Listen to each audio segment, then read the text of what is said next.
The crisp October morning in Chicago brought an unexpected crowd to the Riverside estate sale. Among the curious buyers, browsing through decades of accumulated treasures, antique dealer Sofia Martinez moved with practiced efficiency. Her trained eye quickly separated valuable pieces from mere clutter as she navigated through the sprawling Tudor-style mansion. The Williamson family had lived in this house for nearly a century before the last heir, elderly Margaret Williamson, passed away without children. Now, strangers rifled through their personal belongings, each item tagged with a price that reduced a lifetime of memories to mere dollars and cents. In the mansion's wood-paneled library, Sophia discovered a collection of framed photographs arranged on an antique mahogany desk. Most were typical family portraits from various decades: graduation photos, wedding pictures, holiday gatherings. But one particular frame caught her attention, its ornate silver border tarnished with age.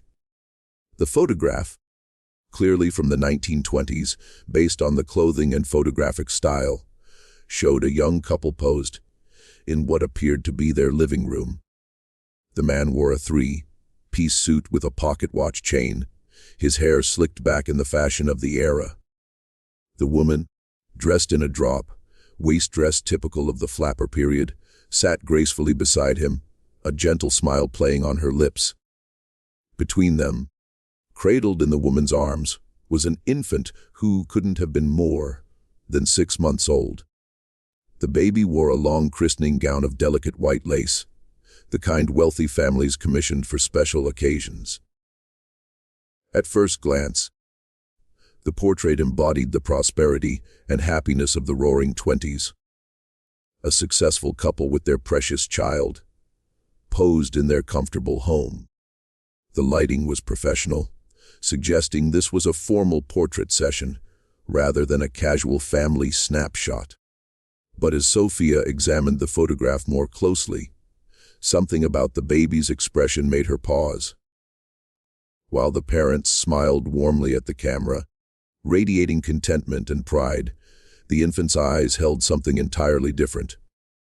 Even at such a young age, there was an unmistakable intensity in that tiny face.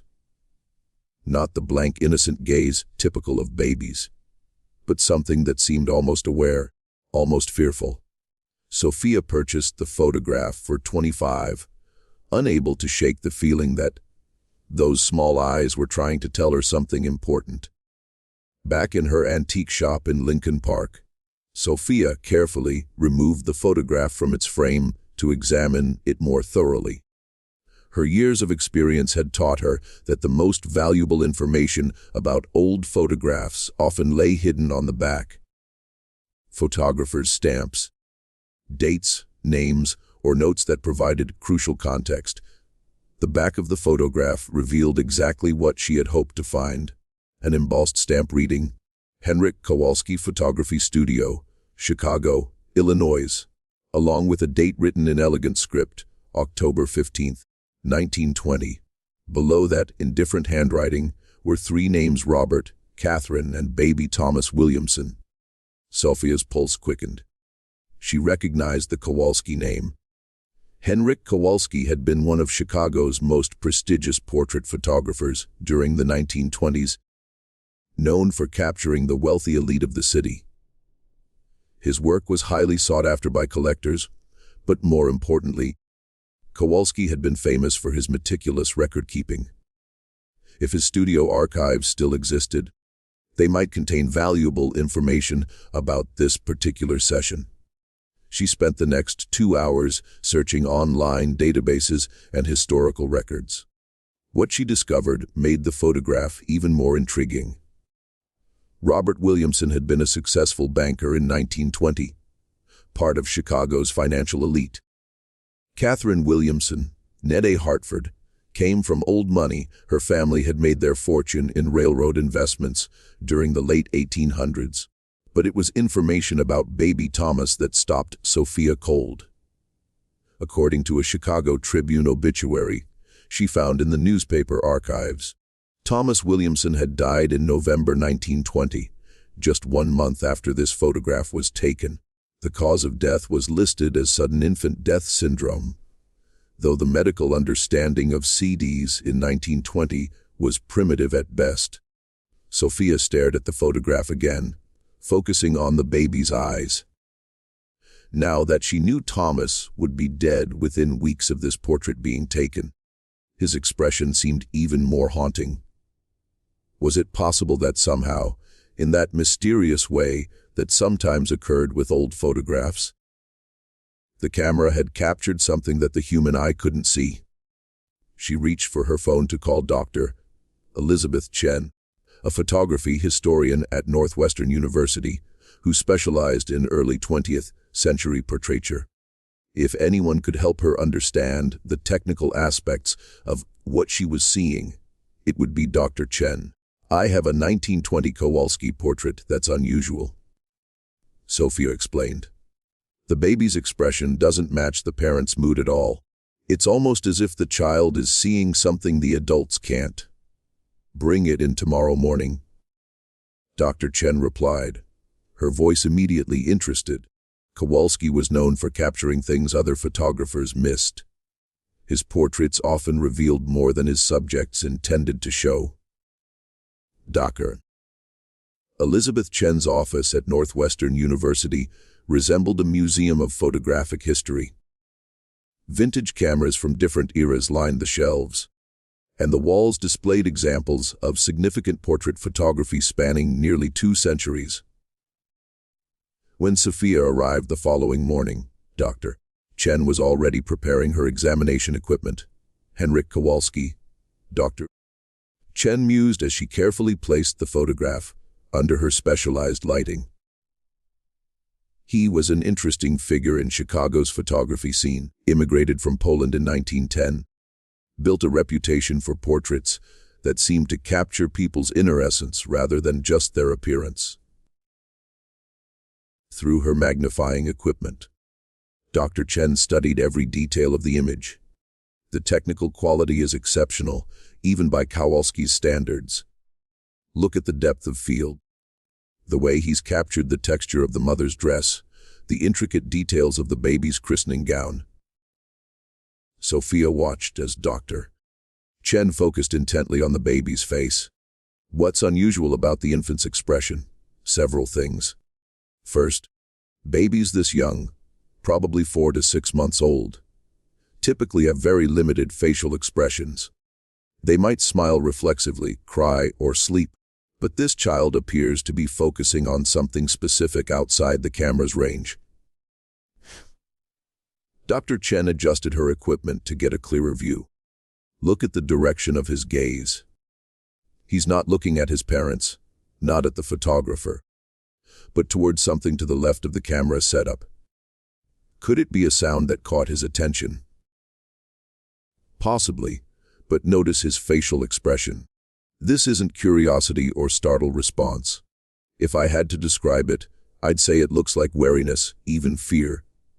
Dr. Chen continued her examination, paying special attention to the lighting and shadows in the photograph. There's something else interesting here. Kowalski was famous for his use of natural light, but in this portrait, there are multiple light sources. See these shadow patterns? They suggest there was strong lighting coming from that same direction the baby is looking toward. What kind of lighting? Hard to say definitively, but it's not consistent with the soft natural light Kowalski typically preferred.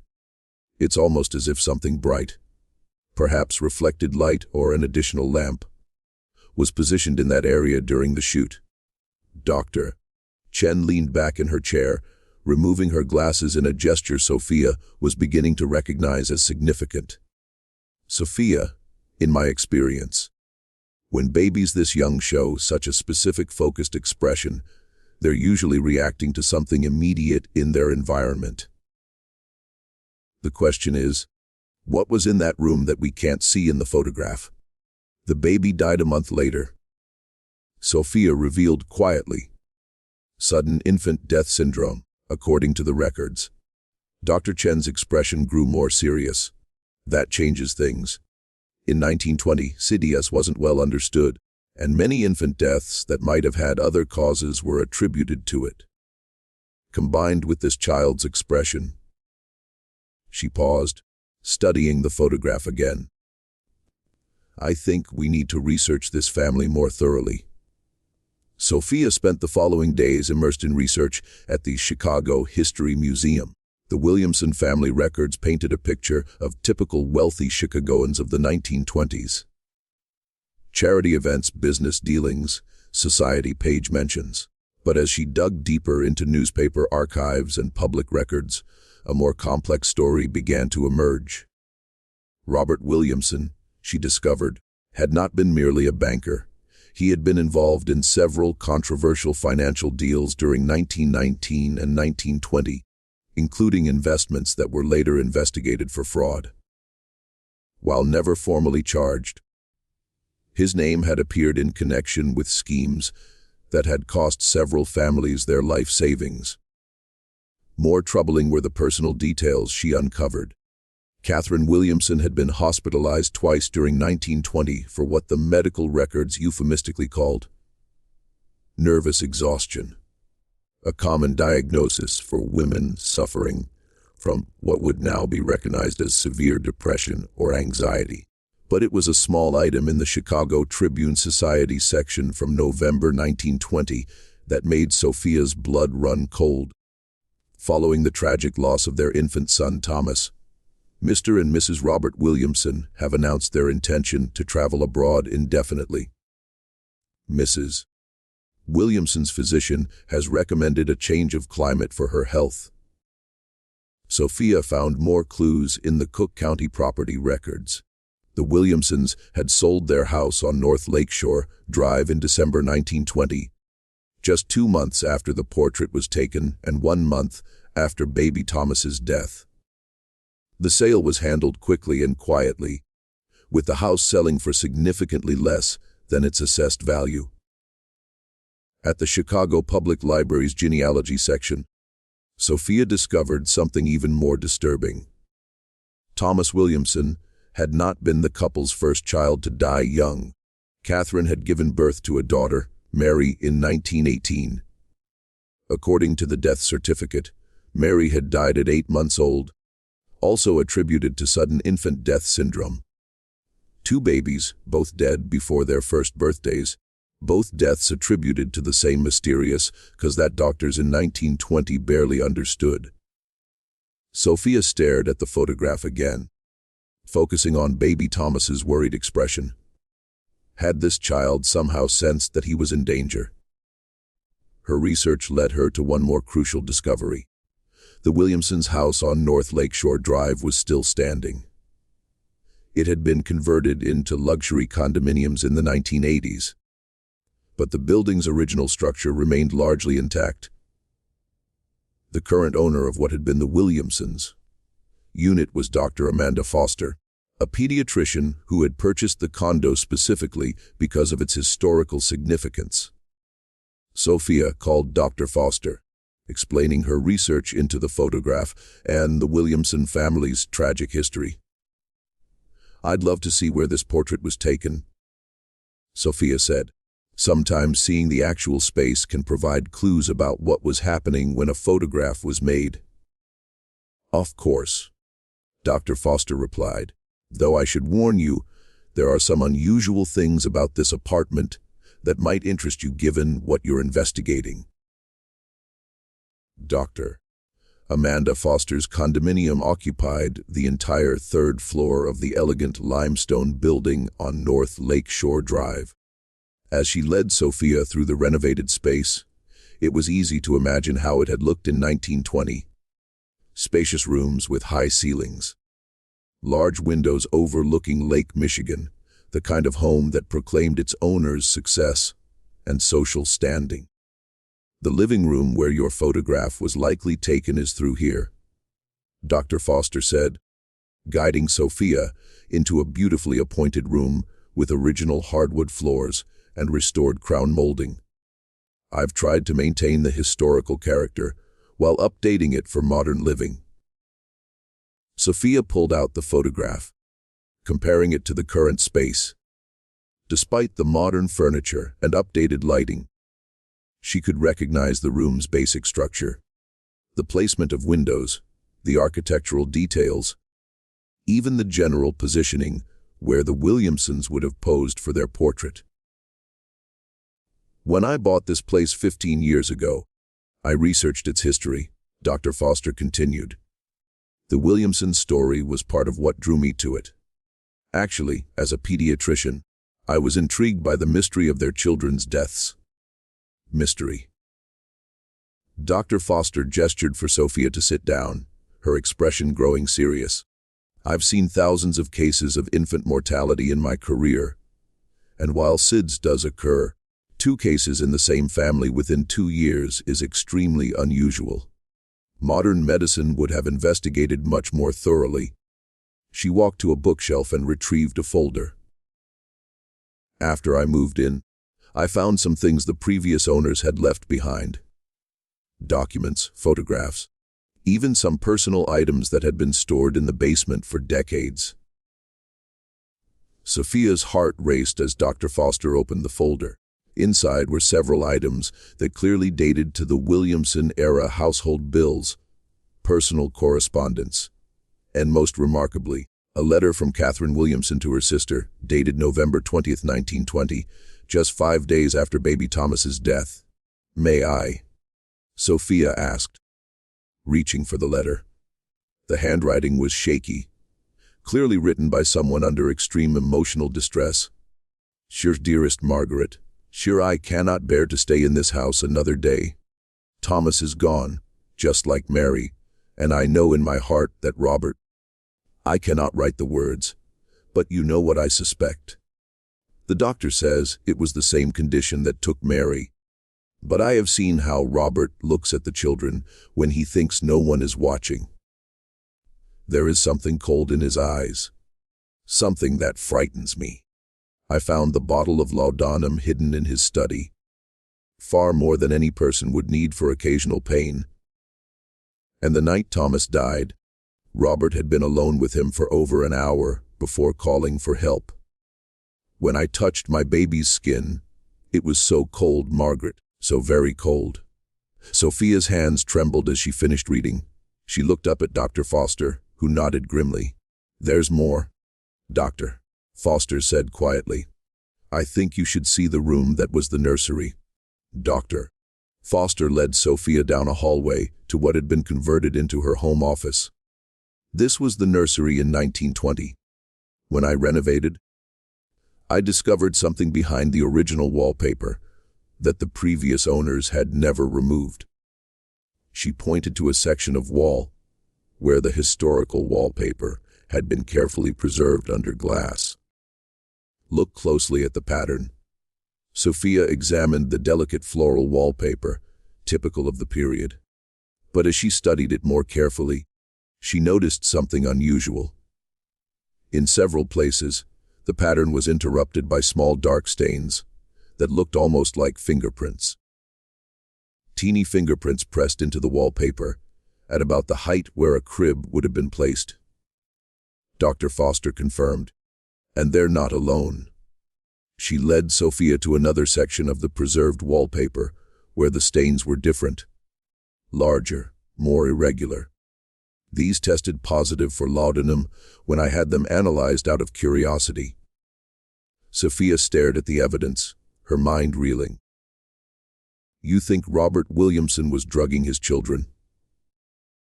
"I think Robert Williamson was systematically poisoning his children with laudanum, and Catherine suspected it but couldn't prove it." Laudanum was readily available in 1920, often used for everything from headaches to insomnia. A banker like Robert would have had easy access to it, and the symptoms of laudanum poisoning in infants could easily be mistaken for SIDS. Doctors. Foster walked to her desk and retrieved another document. "I also found this, a partial diary entry that Catherine apparently hid behind a loose floorboard." The diary entry, written in Catherine's increasingly desperate handwriting, painted a horrifying picture. Wharf, October 10th, 1920. "Thomas has been so listless lately. sleeping far more than a healthy baby should. When I mentioned this to Robert, he became angry, saying I was being an overprotective mother, just as I had been with Mary. But I watch him when he thinks I'm not looking. I've seen him give Thomas what he claims is medicine, but the baby always becomes drowsy afterward. I found the small brown bottle in Robert's study again, the same type that was there when Mary was sick. He says it's for his back pain, but I've never seen him take any. And there are marks on the bottles, tiny scratches that look like someone has been measuring doses. Tonight, I'm going to watch more carefully. I'm going to protect Thomas, even if it means. The entry ended abruptly, the handwriting trailing off as if Catherine had been interrupted. Sophia looked back at the photograph, understanding now why baby Thomas's eyes held such wariness. He was looking at his father during the portrait session. That would be my assessment. Dr. Foster agreed. Babies that young are incredibly sensitive to danger. If Robert Williamson had been systematically poisoning Thomas, the child would have learned to associate his father's presence with feeling sick, with pain. That expression in the photograph isn't random. It's a baby's instinctive recognition of threat. Armed with this new understanding, Sophia returned to her research with renewed urgency. She needed to find Henryk Kowalski's studio records, hoping they might contain additional details about the portrait session that could confirm their suspicions. After several phone calls and emails, she discovered that Kowalski's archives had been donated to the Chicago Photography Archives at Columbia College after his death in 1965. The archivist, Dr. Marcus Webb, agreed to meet with Sophia to examine any records related to the Williamson portrait. Kowalski was incredibly detailed in his record-keeping. Dr. Webb explained as they descended into the climate-controlled basement where the archives were stored. He documented not just the technical aspects of each shoot, but often included personal observations about his subjects. They located the 1920 ledger, and Dr. Webb carefully turned to the October entries. There in Kowalski's precise handwriting was the entry for October 15, 1920, Mr. and Mrs. Robert Williamson with infant son Thomas. Commission, formal family portrait for holiday cards. Payment of $50 in advance. Technical notes, natural lighting from east windows supplemented with reflector. Mrs. Williamson very nervous throughout session, frequently checking on baby. Mr. Williamson impatient, wanted to complete session quickly. Personal observations, unusual family dynamic. Baby appeared distressed whenever father approached. Mrs. W very protective, would not allow husband to hold child during poses. Infant healthy appearing, but seemed unusually alert, watchful, wary for age. Recommended they reschedule when baby more settled, but Mr. W insisted on proceeding. Final note: during final exposures, baby became agitated when father moved closer for group pose. Expression captured shows infant's clear distress. Mrs. W requested I not include certain poses in final selection. As Sophia felt a chill run down her spine. Even the photographer had noticed the strange family dynamics and baby Thomas's fear of his father. But there was more. Dr. Webb found a folder of correspondence related to the Williamson session. Inside was a letter from Catherine Williamson to Kowalski, dated November 25, 1920, 10 days after Thomas's death. Dear Mr. Kowalski, I am writing to request all photographs and negatives from our October session. My husband has asked me to retrieve them due to our son's recent passing. However, I must ask you a personal favor. If you observed anything unusual during our session, anything that concerned you about my family's welfare, please document it and keep those records safe. I fear there may come a time when such observations become important. I am including payment for an additional set of prints to be held in your personal files. Please do not mention this to my husband. Sincerely, Catherine Williamson. P.S. My baby's eyes in that final photograph. You captured something important. Please preserve it. Sophia realized that what she had uncovered was potentially evidence of century-old murders. Despite the passage of time, she felt a moral obligation to document her findings properly. She contacted Detective Maria Santos of the Chicago Police Department's Cold Case Unit, explaining that she had discovered evidence related to suspicious infant deaths from 1920. Detective Santos, a seasoned investigator with 15 years of experience, was intrigued enough to meet with Sophia at the antique shop. As Sophia laid out all the evidence, the photograph, Catherine's letters, Dr. Foster's discoveries, and Kowalski's records, Detective Santos listened with growing interest. Obviously, we can't prosecute a case from 1920, Detective Santos said. But from an investigative standpoint, this is fascinating. The pattern you've identified is consistent with what we now know about family annihilators. People who systematically kill family members, often for financial reasons.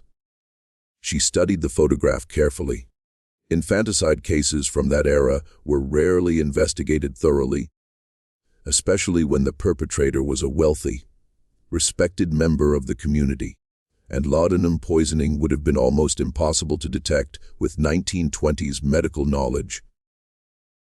Detective Santos pulled out her laptop and began searching modern databases. Let me see what I can find about Robert Williamson's later life.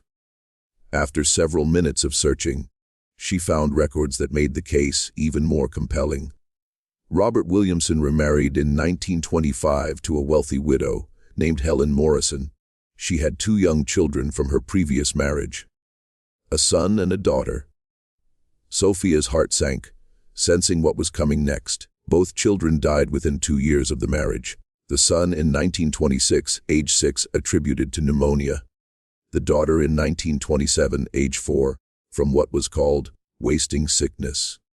Helen Morrison Williamson died in 1928, apparently from grief and declining health. He did it again, Sophia whispered. It certainly appears that way. By 1930, Robert Williamson had inherited substantial wealth from his second wife and had moved to California, where he lived comfortably until his death in 1954. Never remarried, no more children. Detective Santos closed her laptop. What you've uncovered here is evidence of a serial killer who used his social position and the medical limitations of his era to murder multiple family members, probably for financial gain. Robert Williamson eliminated his own children and stepchildren and likely contributed to his wives' deaths through psychological abuse. She looked at the photograph again, focusing on baby Thomas's fearful expression. This child knew he was in danger.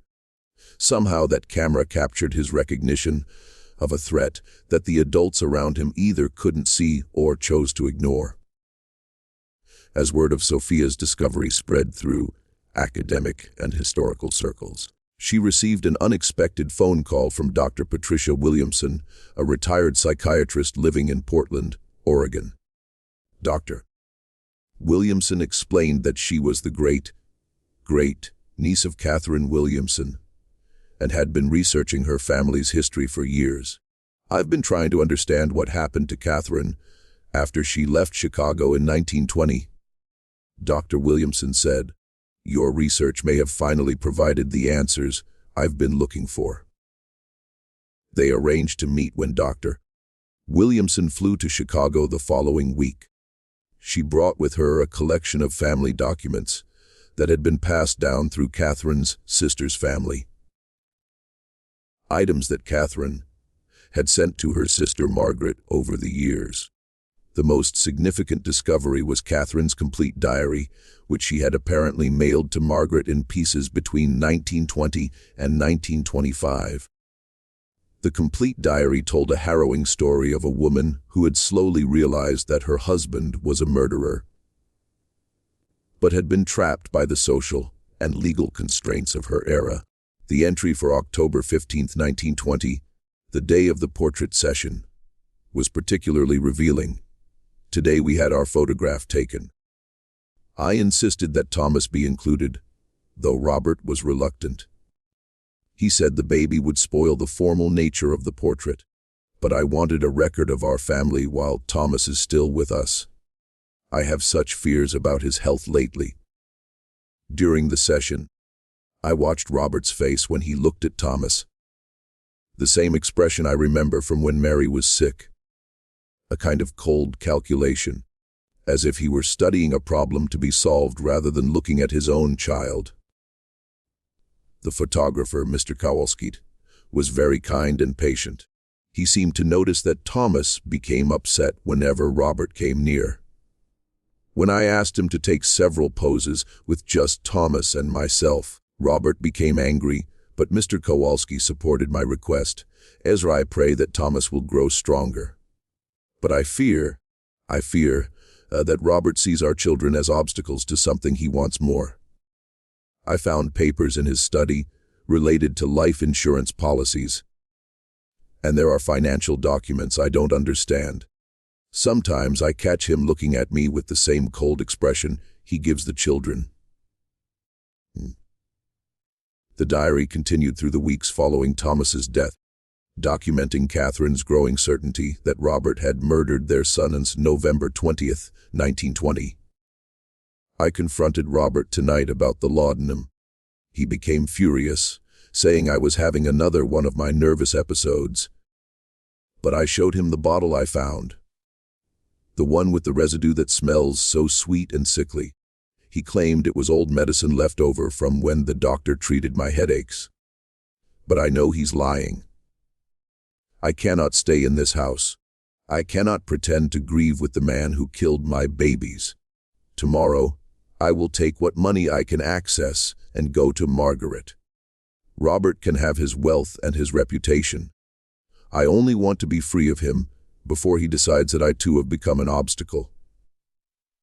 6 months after Sophia's initial discovery, the Williamson case had become a subject of academic study and historical fascination. The portrait that had seemed so innocuous at first glance was now recognized as one of the most significant pieces of criminal evidence from the early 20th century. Dr. Chen organized a symposium at Northwestern University titled Photography as Historical Evidence. The case of the 1920 Williamson portrait. Scholars from across the country attended to examine how modern investigative techniques could reveal truths hidden in historical photographs. Sophia stood before an audience of historians, criminologists, and photography experts. The enlarged portrait displayed prominently behind her. Baby Thomas's fearful eyes seemed to watch over the proceedings, finally receiving the attention and understanding he had been denied in life. This photograph teaches us that truth has a way of preserving itself, even when powerful people try to bury it. Sophia concluded her presentation. Baby Thomas Williamson couldn't speak, couldn't testify, couldn't protect himself. But his eyes told a story that survived for over a century, waiting for someone to recognize what they were seeing. In the audience, Dr. Patricia Williamson wiped away tears. After the presentation, she approached Sophia with one final piece of Catherine's story. Catherine lived until 1965, she said quietly. She never remarried, never had more children. She spent her life working with organizations that helped abused women and children, though she never spoke publicly about her own experiences. She kept that photograph of Thomas until the day she died, along with all her evidence against Robert. Why didn't she ever go to the police? Sophia asked. Different times.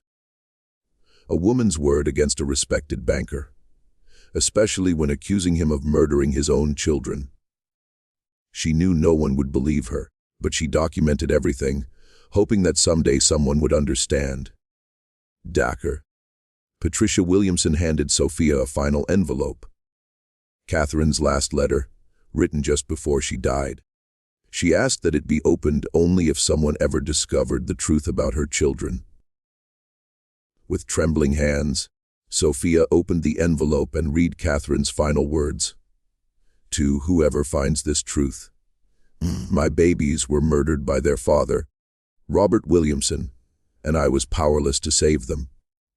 I have carried this secret for 45 years, hoping that someday justice would find a way. If you are reading this, then Thomas's eyes finally spoke their truth. Please remember that he was loved, that he was innocent, and that his brief life mattered.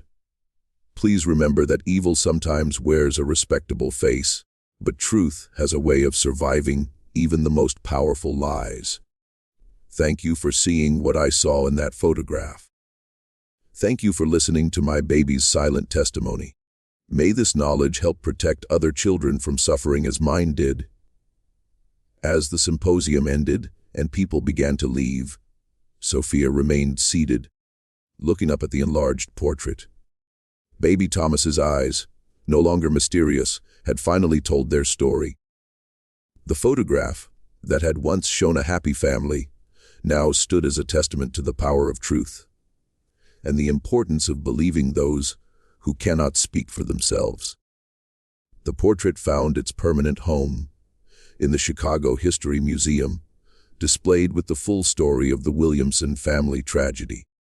Visitors often remarked on the baby's unusual expression, and now finally they could understand what those young eyes had been trying to say all along.